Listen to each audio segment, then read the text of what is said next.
Okay, good morning, Chairman Buckley and committee members. My name is Bobby Ott. I'm the proud superintendent of Temple Independent School District.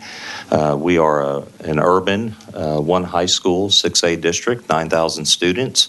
42% of our student body is Hispanic, 30% African American, 25% white, and 77% economically disadvantaged.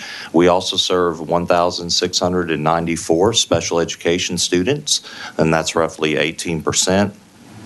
I am grateful to be back in front of this committee and thank each of you for your service. I also want to say, as an aside, I've had a chance to work with Chairman Buckley, not just on local issues, but also state level issues. And I will tell you, in so doing, I've seen him interact with teachers at Temple ISD and students, and he is a friendly face, and he is also a big supporter of public education. With that being said, I'm here to respectfully oppose the committee substitute to Senate Bill 8. In my research of ESAs and vouchers and tax credits, I've noticed three reoccurring questions that continue to come up. And so what I've attempted to do is prepare this testimony in a way that will address all three of those. The first question that you normally hear is, should parents be the ones to decide their child's education? And I would say the answer is yes. In regards to this bill, parents have the same choice today that they would if the bill were to pass. Currently, parents can relocate their child to another public school campus within the district. Now, granted, they typically have to provide for their own transportation, and space also needs to be available. But this is no different than the bill. In non-public schools, they typically do not provide transportation, and they also rely on space availability. The other difference is most non-public schools are more expensive in their tuition than what the ESA credit provides. Secondly, the best way to empower a parent is to inform them. So how does anyone know a non-public school is a good school?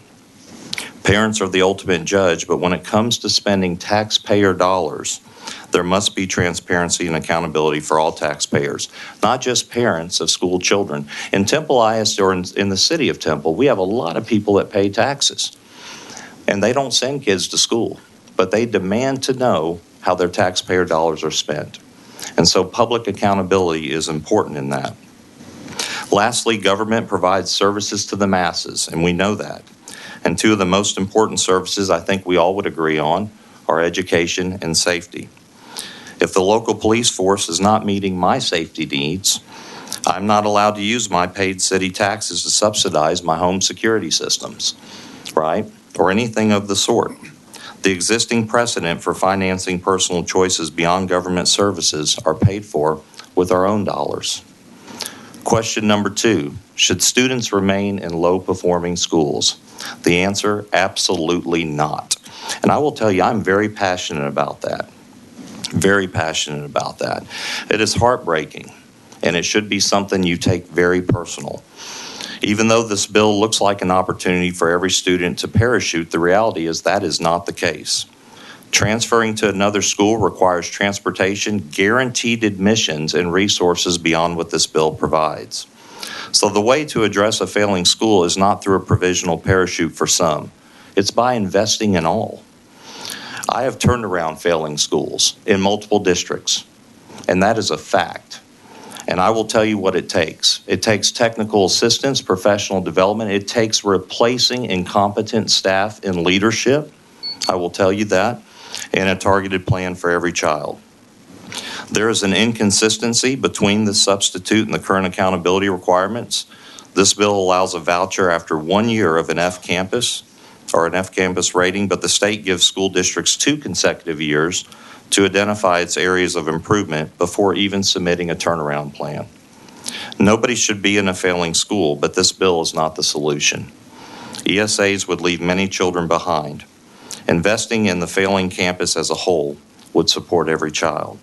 And the last question, and this one's quick, are school districts meeting the needs of special ed students? I will tell you there are no higher service requirements found anywhere for special needs children than in public schools. But you will also find no program more underfunded in public schools than special education.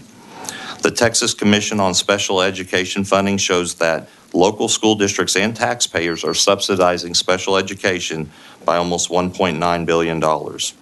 An alternative would be to appropriately fund special ed in our public schools, because this would actually impact more children. In closing, I want to thank the entire committee.